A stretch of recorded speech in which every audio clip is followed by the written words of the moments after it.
Well, good morning, everyone. I'm Ann Rush, and I am a co-founder of Status Code 4. We're a nonprofit that does counseling and mental health services for first responders and their family members. Last year, I had the opportunity to introduce our organization, and so this year, I'm excited to tell you all the updates and everything. But for those of you who have not were not there last year, let me just tell you a little bit about what we mean and what we define as first responders. So those are our men and women that serve in the capacity of law enforcement, firefighters, EMS, emergency medical services, dispatchers, coroners, victim advocates, and they can either be in the civilian or in the military uniform as well. And one of the other things that I wanted to point out here is we have about 750 agencies across the state with 50,000 plus employees, both volunteer and paid professionals. And then 30 to 40% of those new recruits that we're seeing within those departments are coming straight from the veterans and from active reservists there. So that kind of gives you an idea of our community that we support. And the current situation is not any better than it was last year. However, I do have some positive lights to share with that. But we're seeing on average anywhere from 1 to 4 individuals at any given time throughout the year experiencing post-traumatic stress. There may also be experiencing depression. So that's 25%. If you think about that, that's pretty high. And with post-traumatic stress, if they're having those experiences last more than 30 days, then that's when they go into the post-traumatic stress disorder. And so our program really tries to help educate individuals to know what those signs and symptoms are. We're also seeing about 25 to 35% dealing with a substance use issue. So that could be with the opioids. I know that's a big crisis in the country. It's also a big situation with the first responders, and alcohol are the two big things there with that. The other thing too is the 75 to 95% divorce rate. That's very high. The demands of the job take a toll on the family members. And also, if you look at the female first responders, they're the ones who are experiencing close to 95% divorce rate there with that. One other data point there is the last time I briefed you, I had the stats from 2004 to 2014.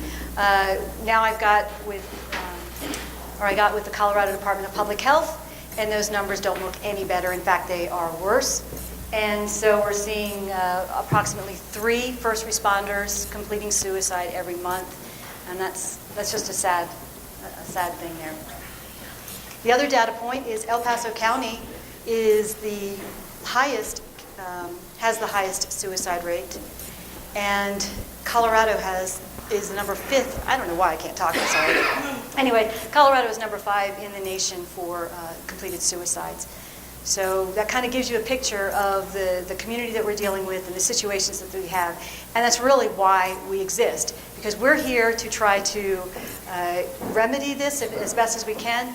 But first and foremost, we're really trying to be that support that our first responders can come to. So what do? Well, we offer free counseling. We offer free trauma healing services to first responders and their family members. We don't take insurance. We don't charge for this because we don't want money to be a reason for them not to seek help. And the insurance side is so that there's no paperwork trail. I mean, really, these guys want to come in, get healthy, and get back to doing what they're doing. And the thought of this being on any type of record will keep them from seeing us. And it is not that we want to go underneath the system or anything like that. We really just want these guys to have a safe place, a confidential place that they can come and unpack and get healthy again.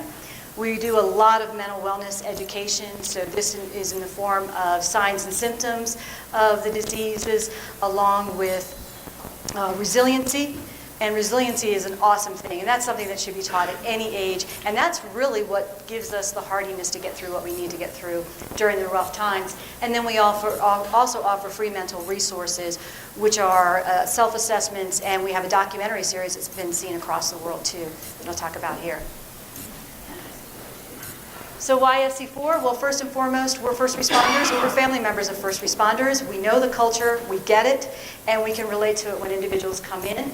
All of our volunteers and staff experience that. We have lived experiences. We also have a win-win solution with the community. So we know that this is too large to work on our own, so we partner with national, state, regional, county, local agencies to help us do our job. And we work with them And it's awesome being a nonprofit because we have the capacity to do that. We also have a very good board. We're so gracious and blessed to have the board members that we have, police chiefs, EMS directors. We have a retired 06 colonel. We have a chaplain for fire and police that help us give to us what we do. So this is what we've done throughout the last year. Actually, for our first 2 years, we've done 638 hours of free counseling, valued at about $97,000. We went from having 2 to 3 individuals a week to now 20 to 24 individuals a week coming and seeing us. And if you guys know first responders, that is truly amazing. We're so fortunate and happy that they're doing that. We've done 28 classes throughout the state of Colorado, and our film series, we've got 6 of them done now, has reached over 700,000 people across the world and viewed 200,000 times. These are activities that we've done. We've done a lot of events and fundraisers. Is my time up? 3 seconds. I've got 3 seconds, and we couldn't have done it without all of the sponsorships to date. And that's just who we had on our team last year. So, are there any